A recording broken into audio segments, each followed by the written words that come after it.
Oh, ikaw naman, Cathy, second week pa lang, umabsent ka na. O, sa Banateros pa naman, bawal lang umabsent. Kailangan... No excuses dito, no excuses, oo. Ang mga kriminal sa pamahalaan ay hindi napapagod. Kaya dapat tayong mga Banateros at tayong mga Pero nagpapahayan, buti hindi napapagod. Buti umabsent siya ngayon. Kasi yung guest natin, pugi itong guest natin eh. Ay, oo. Naku, delicates ito. Baka mamaya, ako nitong agawan tayo itong guest natin. At kasama po natin ngayon, dahil binanggit mo na rin, kasama natin ngayon via Zoom, si Attorney Harold Respicio, Vice Mayor-elect ng Reyna Mercedes Isabela, na muntik-muntik pa tong muntik-muntik pa tong hindi makaupo, si Vice Mayor. Vice Mayor, magandang gabi sa'yo. Magandang gabi, Barak Boys! Huwag kayong mag-alala, hindi ko agawin yung mga chicks ninyo. Oh, Nakakapagwapo ninyo, mas gwapo kayo sa akin. Wala kami niyan. Yun lang ang wala kami. Mukhang allergic sa amin yung mga politiko, pati yung mga chicks allergic na din tuloy sa amin, Mayor. Ay, Vice Mayor. Konting lambing yan, mga bossing. Lalambot din yung mga yan. Kumusta, Vice Mayor? Ang inyong... kamusta dyan? Maulan ba dyan ngayon sa Isabela? Maulan dito, Big Boss. Ang sarap magyakapan. Napakalamig. Wala lang akong kayakap dito ngayon. Nako. Everything went great. Kumusta everything went naman great. ang mga EDCA sites natin dyan? O, kasi di ba kapag ganitong tag-ulan, yan inaasahan natin yung mga EDCA sites na yan. Makikita po natin, tignan po natin kapag mabaha tayo, magkaroon tayo ng peligroso dito sa ating lugar. Everything went well today, mga Big Boss, kasi po June 30, nag-oath taking kami kanina sa province. Lahat po ng elective officials mula province, pinakamataas, congressman, board members, munisipyo, mga konsehal, nag-take po ng oath. And lahat po kami ay excited na pagsilbihan ang lahat ng aming mga kababayan dito sa Isabela. Kamusta po ang Reyna Mercedes? Yan po ba ay, anong baluarte po ba yan?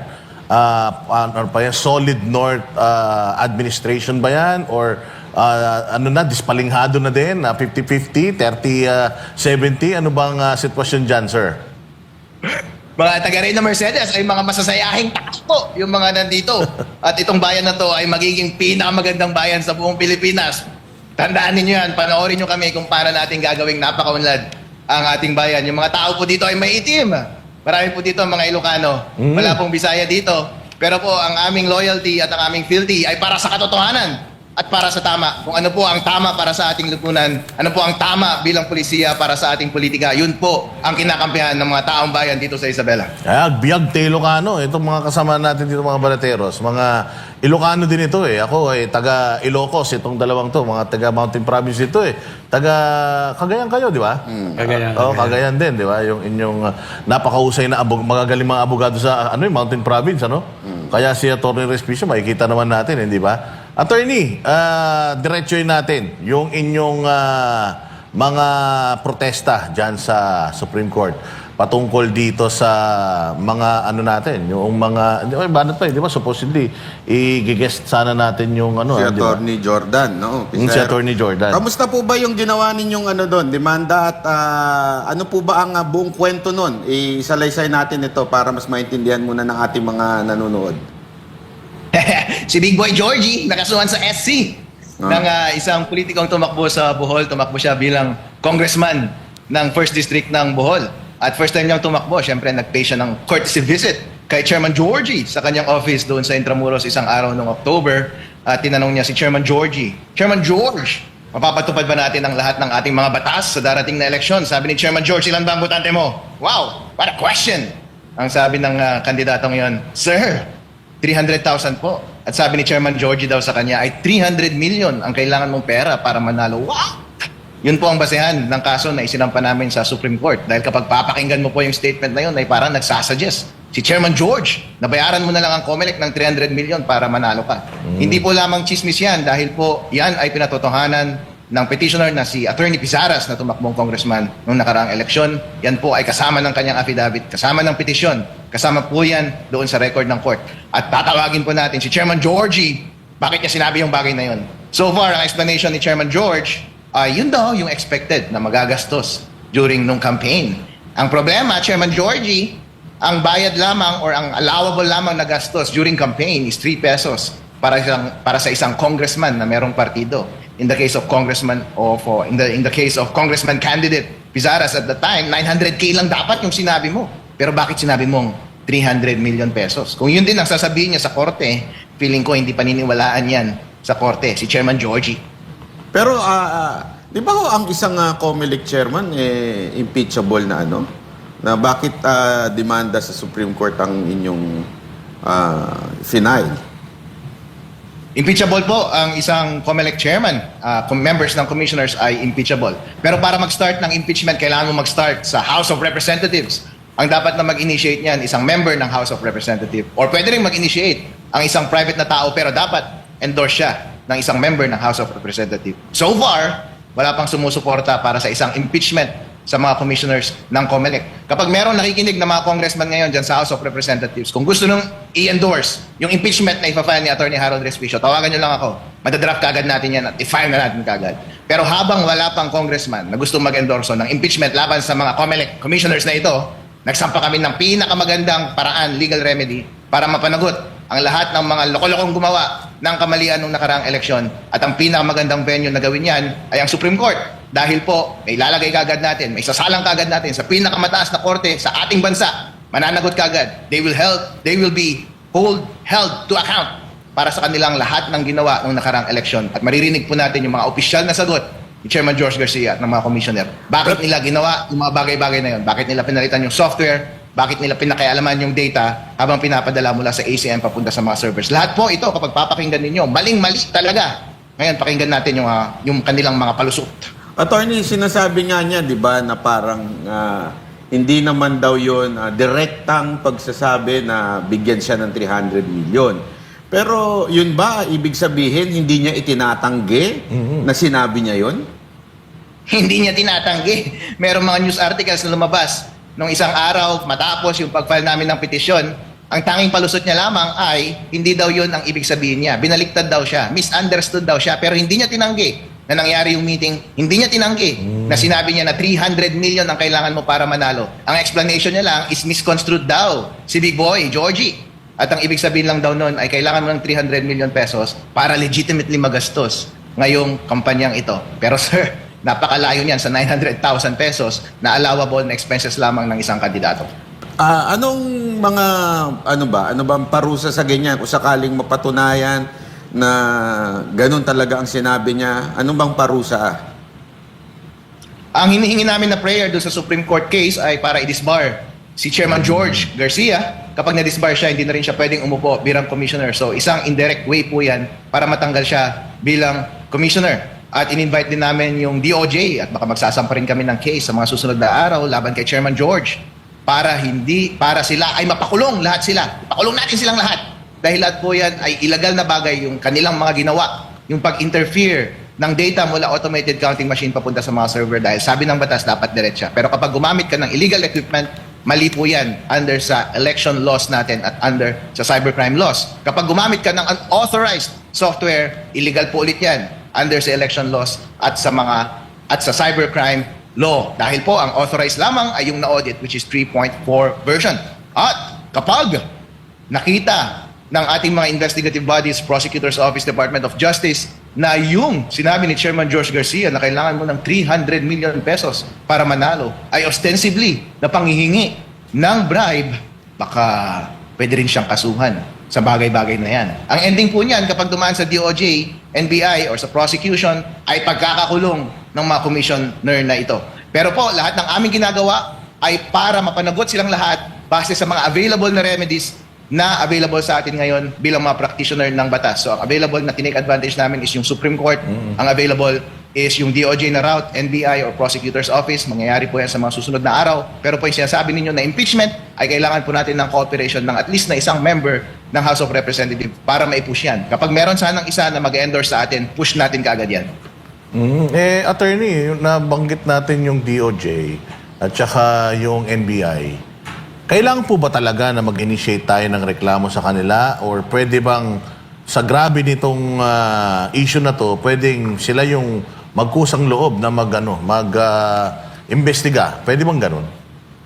Actually po, pwedeng kami na mismo ang magsimula ng isang prosecution case laban sa mga commissioner dahil po, sino po ba ang unang mananagot at responsable sa pagpapatupad ng ating election policies, including ng paggamit ng software, paggamit ng equipment, at paggamit ng mga intermediary servers. Sila po ang gumawa. So kung meron mang nagpatupad ng mga maling policy na ito, sila po ang nagpatupad. Kapag meron mang mananagot criminally, sila po ang mananagot criminally. Actually, pwede na namin silang sampahan ng kaso sa prosecutor mismo. Diretso na mismo. At kapag pumasa sa prosecutor, diretso na kaagad doon sa korte. Ang isang paraan naman, kapag ayaw mo kaagad idiretso sa prosecutor's office, pabayaan mo munang mag-investigate yung National Bureau of Investigation, edi magsampa ka muna ng complaint sa kanila, sila yung mag-gather ng evidence. With our cooperation, magde-develop kami ng case, ng mas malakas na case, kaya mo lang naman sila itatap, ay para i-develop yung case na mas malakas pa para ma-prosecute natin ito ng mas maayos itong mga commissioner ng COMELEC. Kaya po, ang ginagawa natin is definitely in the next days or in the next weeks, magkakaroon po ng criminal case one way or another, pwedeng direct prosecution or pwedeng direct complaint through the investigative bodies para mag-carry out ng investigation. But ang ending ng lahat ng ito is para mapanagot sila and hopefully sa ending nito ay makulong kung sino man ang gumawa ng kamalian. Pero attorney, malapit na rin yung 2028. Magkakaroon pa ng barangay elections. Napakarami rin pong mga kasong isinampa na talagang may init sa Supreme Court. Ano po ba ang inyong expectations as to yung turnaround time? Gaano po ba dapat kabilis aksyonan ito at ano po ang gagawin ninyo kung uupuan naman ito ng mga maestrado? Ayan po sa ating procedures sa Supreme Court. Dapat po, aksyonan nila kaagad. Limited lang po ang mga days para mag-dispose of at mag-resolve ng mga ganitong klaseng kaso. Hinihiling ko po ang Supreme Court na sundin nila ang procedures para po mapatupad ng mabuti ang ating procedures matapos kaagad itong kaso na ito. Pero hindi po bale. Kung hindi naman po maganda ang kakalabasan ng ating case doon sa Supreme Court or sa ating investigative bodies, hindi pa po huli ang lahat. Dahil po ang batas ay nasa sa ating side. Ang ating batas ngayon, meron Section 31 sa Automated Election Law. Hindi natin pinapansin lahat yon kasi hindi masyadong naiintindihan ng taong bayan. Pero ang requirement po doon ay habang binibilang yung mga balota, dapat nakikita ng mga watcher yung mga balota. Hindi po yan ipinatupad. Kaya nadaya po tayo. Imagine po ninyo, kapag may automated counting machine, nakita ng mga watcher yung mga balota, edi pwede na nating videohan at tayo mismo ang magtali ng balota kahit regardless na ng automated counting machine. At least masasabi natin definitely ito yung balota na picturean namin or na video namin, ito yung tali namin base sa aming manual counting kasi na videohan namin. Ito dapat yung masunod na counting. Pero hindi po yan sinusunod dahil po ang pagkakasulat nila ng proceedings ay mag-shade muna yung botante and then saka siya lalapit sa makina, walang dapat tumingin, tapos sa kanya isushoot. Tapos na and then doon na rin bibilangin ng makina yung kanyang boto. Hindi po yun in accordance with the provision of the law. Kasi ang sabi po ng batas, habang binibilang ay dapat nakikita ng mga watcher yung mga balota. So sasabihin natin, Attorney Harold Repicio, so ibig sabihin ba habang sinushoot ng botante yung kanyang balota, dapat nakikita ng watcher? Hindi. Dahil on the other hand, kapag yan ang ginawa mo, makikita naman, mababiolate natin yung secrecy of vote. So, how can you reconcile yung secrecy of vote at yung provision ng batas na dapat nakikita ng mga watcher yung balota habang binibilang? Ganito po, gawin natin yung parang ginagawa nila sa ibang bansa at yung parang ginagawa natin ng manual election. I-shoot muna natin lahat ng balota sa isang ballot box. So, wag mo munang ipapabilang. In other words, given yung machine natin ngayon, hindi mo kailangang baguhin din yung balota ngayon. So, i-shade na natin yung mga boto natin. So, walang makakita. I-shoot mo doon sa ballot box. Hindi rin videohan habang sinushoot yung ballot box para hindi ma-violate yung secrecy ng vote ng kada botante. Pero dapat, wag mo nang bibilangin. I-shoot mo muna dapat lahat doon sa ballot box. Pag tapos na magboto lahat after 7 p.m., saka mo lamang bubuksan dapat yung ballot box and then magkakaroon na ng counting. Ito po yung sinasabi ng batas, counting. Pwedeng sabay-sabay yung counting in bulk. Yan din po ang ginagawa sa ibang bansa. So, ang gagawin mo is, yung mga election board, members ng election board, pagbukas nila ng ballot box, kukunin nila lahat ng balota. And isushoot nila yon doon sa counting machine. And habang sinushoot, pwede nang videohan ng mga watcher yung mga balota para may record sila, pero at the same time, napoprotektahan pa rin natin yung secrecy of votes dahil hindi natin kayang i-trace ngayon yung isang balota sa kada botante. Pero at the same time as well, masusunod natin yung Section 31 ng batas na sinasabi na habang kinakount mo yung votes, which is, in this instance, sinushoot mo na siya sa counting machine, ay nakikita ng mga watcher lahat ng balota. Para, kapag may daya yung makina, pwedeng sumigaw yung watcher later on na, hoy, base sa aming manual counting, mali yung pagkabilang ng makina. Kapag alam po yan ng election authority na ganyan ang mangyayari, magdadalawang isip na sila na gumawa ng garapalan dahil sa bandang huli, mabilis lang silang mahuhuli. Kapag yung isang change na yan ay ginawa natin sa susunod na eleksyon, karamihan ng daya na ginawa ngayon ay hindi na po mauulit. In particular, number 1, yung software na yon ay hindi na nila dadayain malamang dahil alam nila na mabilis lang sila mahuhuli dahil lahat ng balota ay na-videohan na. Number 2, yung transmission at saka yung pag-change or pag-manipulate ng data during transmission or storage sa lahat ng mga server, malamang hindi na rin nila gagawin dahil lahat na ng mga watcher ngayon ay may camera na at may video na sila ng lahat ng balota. Kaya madali na lang i-dispute ang kada result ng bawat presinto kasi nga po dahil nabidyohan nila lahat ng balota. Kaya yung lahat ng problema natin ngayon na nag-a-arise mula sa maling software, sa maling transmission, pag-manipulate during transmission, at pag-manipulate habang natutulog sa database, yung mga election data ay hindi na po magagawa dahil lamang binigyan natin ng direct access sa balota yung mga watcher without undermining yung secrecy ng ballot. In terms naman po dito sa mga deleted na file, paki-explain nga po sa mga kababayan natin ano itong deleted na file. Ang sabi nila ay nasa batas daw ito. And how will this affect yung mga future na mga protesta patungkol dito sa resulta ng nagdaang eleksyon, Attorney? Big Boy Georgie and mga commissioners ng COMELEC, huwag nyo kaagad ipasira dahil sabi po ng batas, yung election data, lahat ng software, pati na yung mga na-save doon sa USB, huwag nyo munang sirain dahil sabi sa batas ay 6 months afterwards. Ayon din sa Omnibus Election Code, yung mga balota na papel dapat 3 months afterwards ng eleksyon bago mo sila sirain. Pero at any rate, kahit lagpas na yung 3 months at lagpas na yung 6 months, dapat wag mo pa rin silang sirain kapag involved siya sa proceeding. Dahil ayon sa ating batas, illegal po na sirain ang kahit na anong bagay na pwedeng magamit sa isang legal proceeding. Obstruction of justice po yan, isang krimen, at pwede kang makulong kapag yan ay iyong ginawa. Pinakamaganda po na gawin ng lahat ng mga tao ngayon na may kaso doon sa COMELEC or merong kaso na involved ang COMELEC or involved ang last election, kahit saan man yan pending ngayon, kahit na anong tribunal or court, mag-motion na kayo sa court na i-preserve lahat ng mga ebidensya na gusto nyong i-preserve para hindi po nila masira at hindi nila sabihin na, ay, sorry po, nasira po namin kasi sabi ng batas after 6 months, after 3 months, pwede na nating sirain. Technique na po yan ng kanilang mga abogado. Galingan po ninyo para po ma-preserve lahat ng ebidensya na ito. Pero inuulit ko po, kapag ang isang bagay ay potentially na pwedeng magamit sa isang legal proceeding, illegal po na intentionally nasirain yung bagay na yon. COMELEC, you're given prior advice. Huwag mong sirain yung mga bagay na yan dahil maraming kaso na nakasampa laban sa inyo. Ipapasabi na po namin lahat ng software na ginamit na subject doon sa software audit, software ng makina, software ng transmission, software ng lahat ng database, software ng lahat ng servers. Sasampin na natin lahat yan. At yung mga disputed na presinto, papasapin na natin yung mga laman ng USB, yung mga balota. Kaya i-preserve nyo po lahat iyan, huwag nyo pong sirain dahil kayo po ang mag-violate ng batas. Attorney, si Coach Olito, magandang gabi, no?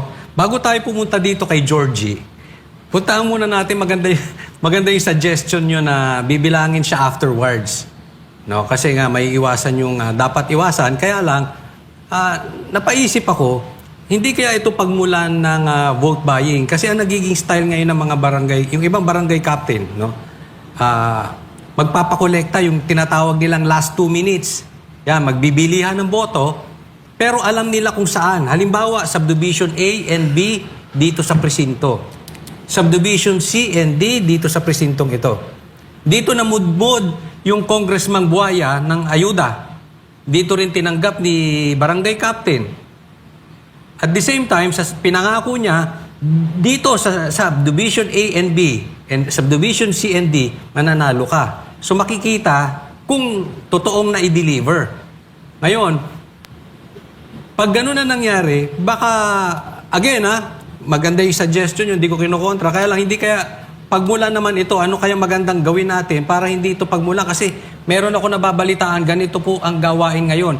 Pinagkukumpul-kumpul kung saan merong kapasidad na yung barangay na ito ay nagpapabayad at kakilala si barangay ganito, si barangay ganyan. Well, that can happen anyway whether or not you follow my proposition. At any rate, ang sabi lang naman ng batas, ang kailangan lang nating protektahan yung secrecy ng individual votes. Ang ibig sabihin lang nito ay yung isang boto or isang balota ay hindi dapat matrace sa isang tao. Yung resulta ng election pwedeng ma-trace siguro sa isang barangay. Gawin nyo man yung proposition ni Attorney Harold or hindi, or yung Section 31, yun na rin naman na ang nangyayari ngayon kasi kada resulta ng presinto pwede mong i-attribute sa isang village or sa isang barangay. Nothing will change in that regard. Wala po tayong magagawa dyan. Pero ang rene-require lang po ng batas is secrecy ng isang balota. Dapat hindi siya traceable sa isang individual.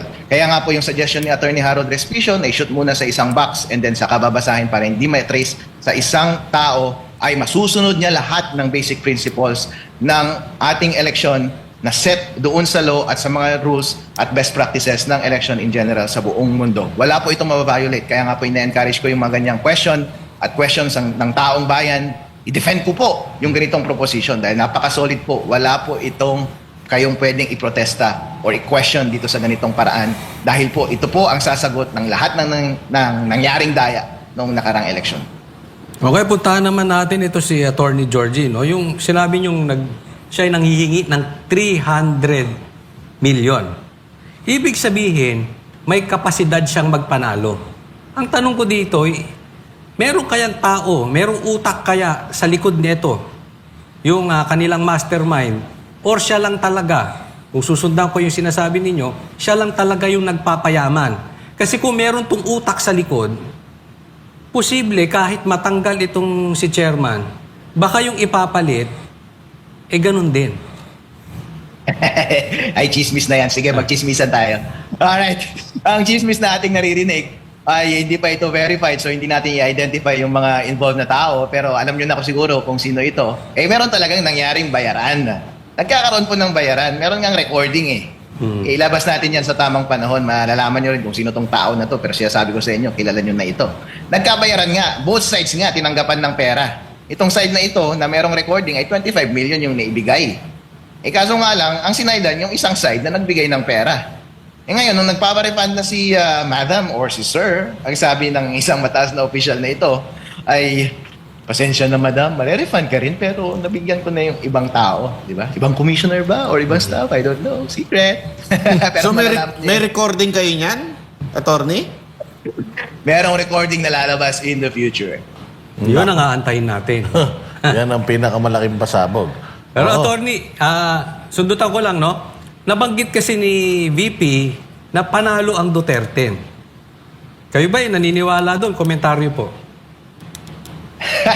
Ang panalo po ay yung siyang binigyan ng pinakamaraming boto ng taong bayan. Kung kayo po ay naniniwala na ang team ni Mr. Duterte at ang kanilang kampyo ay nanalo nung eleksyon at sinumportahan ng pinakamaraming boto nung nakaraang eleksyon, di yan po ang tama. At attorney, medyo personal to kasi may mga nababasa ako at kumukontra sa inyo. At ang sinasabi daw, sintu-sintu lang naman kayo at saka nagpapapansin lang daw kayo for a national position in the future. Ano masasabi niyo po sa mga nag-aakusa sa inyo ng ganyan? Malay mo, totoong sinto-sinto nga ako, di ba? Yan ang ano. Alright.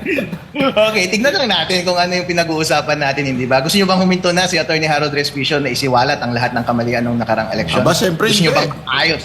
Oo, di ba? Gusto nyo bang maayos yung susunod na eleksyon? Oo, di ba? Yun lang naman ang choice natin kahit sinto-sinto si Attorney Harold Respicio, kahit ang sinto-sinto ay nakapagsabi ng katotohanan. Attorney, kaya lang, kasi marami pang nagsasabi, kung kilala ninyo si ating kumpare to si Attorney Glenn Chong, hindi rin naman somehow sa haba ng panahon na kanyang ginugugol para dito sa mga katiwalian sa COMELEC, walang nangyayari. Anong masasabi ninyo na kayo ba may nakikita kayong mangyayari sa inyong ginagawa?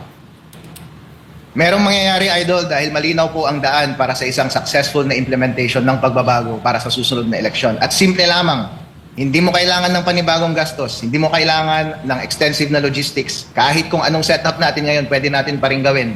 Ang gagawin mo lamang ay i-change mo yung order ng pagbilang ng boto sa araw ng eleksyon. Instead of individual voters, them inserting their own ballots into the machine and at that time as well, counting that vote, wag natin gawin yon. I-accumulate muna natin lahat ng ballots sa isang ballot box. And all at the same time, i-open mo yung ballot box and i-feed mo doon sa counting machine. And during that feeding, dapat nabibidyohan ng mga watcher ang lahat ng mga botante. Lahat po ng pandaraya na nangyari nung nakaraang election ay may iwasan natin kapag yan ay ginawa natin.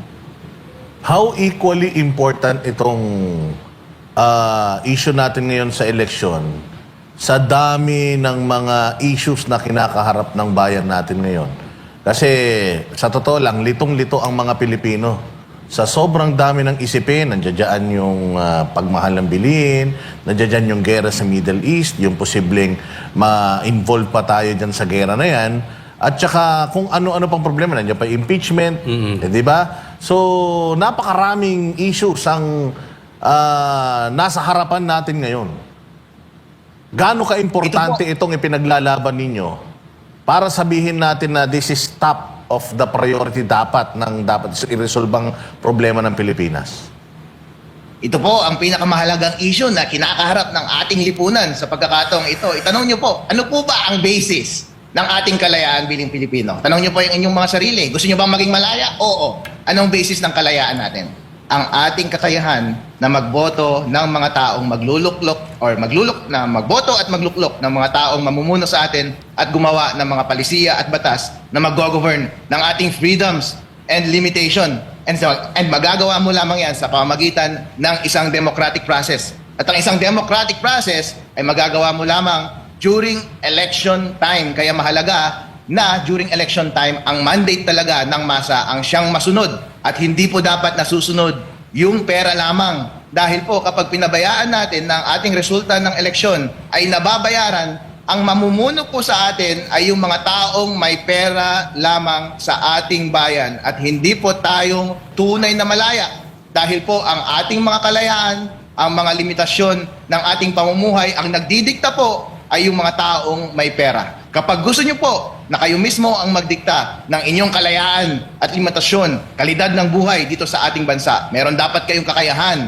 na direktang iboto at iluklok ang taong mamuno sa inyo para gumawa ng mga ganitong regulasyon na magdidikta ng standard of living natin dito sa ating bansa. Kung sa tingin nyo po na mahalaga ang inyong kalayaan, protektahan po ninyo ang ating boto. And it requires the implementation ng Section 31 ng ating automated election law. May huling tanong lang ako, attorney.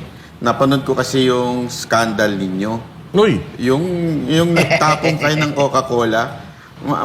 Mahilig ba talaga mga Ilocano sa Coke? Coca-Cola, oh! Mahilig ba talaga kayo tayo mga Ilocano sa Coke? Mahilig kaming mag-spray ng Coke. Ayan. Liquid Coke. And we want to have fun. Enjoy kami mag-have fun. Merong mga ibang Ilocano na mahilig din ng ibang klase ng Coke. Pero si Atty. Harold Respicio ay limited lang siya sa liquid Coke at gusto niyang ibuhos to every time para tayong lahat ay mabasa at mag-enjoy. So sa inyo, ini-spray naman. Kasi sa iba, ini-hit eh.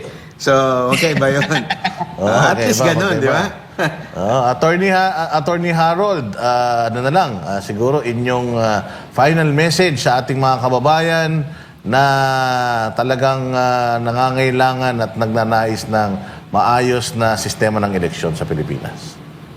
Mga kababayan, so far maraming salamat po sa suporta na ibinigay ninyo kay Atty. Harold Respicio. Kung wala po kayo, wala po ako ngayon na nasa harap ninyo na nagpapatuloy na lumalaban para sa ating kalayaan. Kung kayo po ay nagmamalasakit sa kalayaan ng ating bansa, protektahan po natin ang ating demokrasya. At yan po ay magagawa lang namin or natin kapag meron tayong pagbabagong gagawin sa susunod na eleksyon. Dahil po, nung nakaraang eleksyon, puro dash ang ginawa, puro bayaran po. Kaya yung mga namumuno po sa atin, lahat ay nagbayad at hindi po maganda iyan. Para po maipatupad natin ang pagbabagong ninanais natin para sa susunod na eleksyon, huwag po ninyong bibitawan yung mensahe na ipatupad yung Section 31 ng Automated Election Law na nagsasabi na during counting ay dapat na nakikita ng mga watcher yung mga balota. Para po yung mga watcher, kaya nilang videohan yung mga balota at kaya nilang i-prove sa public na ito yung totoong bilang ng boto. Kaya nga po, kapag yan ang nangyari, magdadalawang isip na ang COMELEC na baguhin yung counting software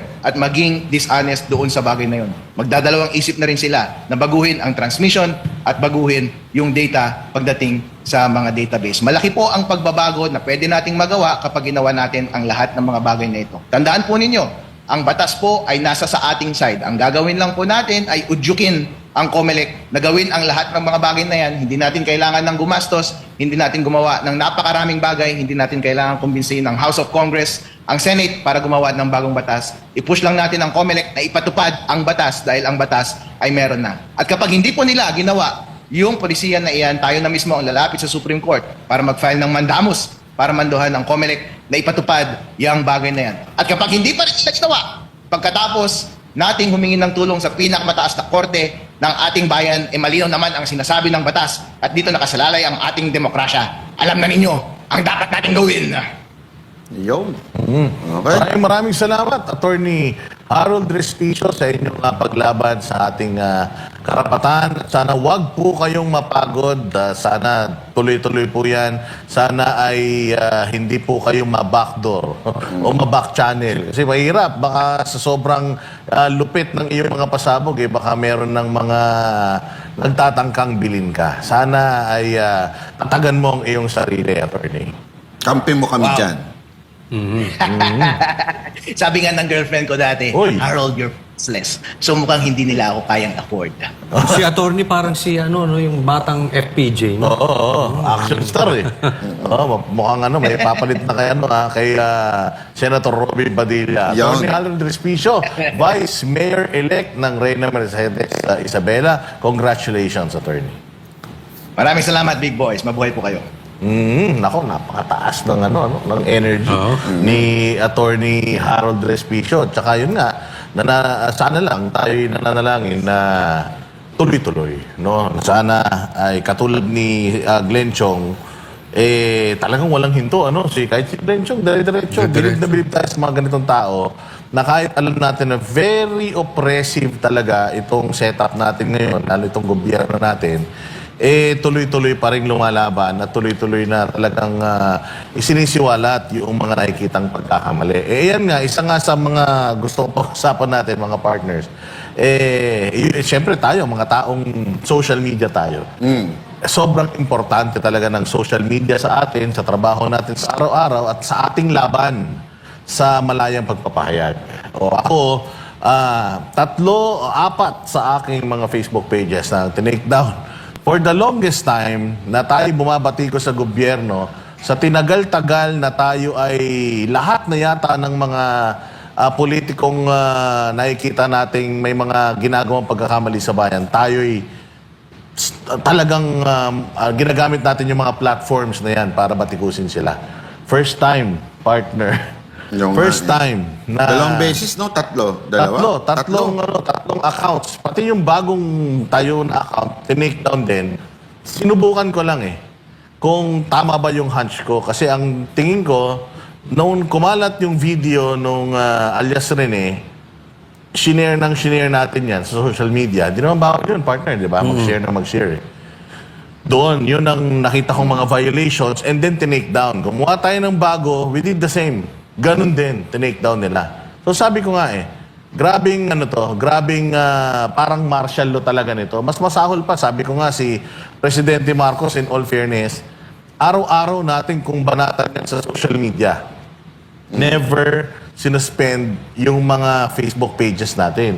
Pero ito, nag-share ka lang ng isang pasabog, tinake down na yung account mo. Ako may teorya ako dyan. Baka bata yan ng CIA. Yun. Kung sino man yung binanatan mong yan. Animal yan Hindi, sobra, So sa tingin ko, kasi mantakin mo, tama ka Si Marcos, hindi niya nga pinapa-take down. Hindi ko. Try ko. Paano ba? So, sa ito, ang bilis, di ba? At hindi like ikaw. Ang dami. Ang dami. Anything na tungkol dito, pinate-take down niya. Di ba? So, may problema dito. Speaking of may problema ata yung mikropono mo. Mikropono ko? Oo. Naririnig ko Okay naman. Oo. Okay lang? Ano lang. Okay. Ako, Papalitan. ang hula ko dito, basta Tirahin mo ng lahat, wag lang dilaw. Yang yellow pink na yan, palagay ko lang naman, pagka yan talaga yung binanatan mo, etong Facebook, gagalaw. So may connection yan Kayo na lang mag-isip ko anong connection. Dilaw, pink, Facebook. Alam mo, ang disheartening, Coach Ory, okay lang naman na yung medyo, okay lang naman yung maging balat sibuyas ka. Lalo na kung totoo yung mga binabati ko sa'yo. Pero yung sikilin mo yung malayang pagpapahayag dahil lang ayaw mong ma-expose ka, alam naman natin na... baka nga, tama ka totoo siguro. Oo, kasi nagpapahayag din naman sila. Hindi naman siguro lingid sa kaalaman ng mga kababayan natin na sila ay left-leaning. At saka, mahilig sila rally-rally. Remember? Yung mga grupong kinaananiban nila, mahilig mag-rally-rally yan. Kaya ako'y takanta na napakahilig nyo mag-express ng inyong saloobin patungkol sa mga kalaban nyo rin naman sa politika. Pero bakit pag kayo na, yung sentro ng batikos, bakit kailangan kontrolin? Nasaan na ang malayang talastasan at malayang pagpapahayag? Di ba? Sino may tinutukoy mo? Yung ba Hipokrito may jowang dilawan, na kalbo? Abayewan. Sino yan? Yan ba yung nagka-jowaan na senador? Hindi, yung kalbo. May singer. Hindi nyo kilala yun? Naku, huwag na nga, tanong nyo kay Jason Sa. Maraming alam na si Jason Sa. Isa lang yan, isa lang naman yan. Actually, ang dami talaga ang daming mga nagre-reklamo, social media, pati yung mga vloggers. Kasi ang alam ko, next year, wala nang fact checkers ang Facebook.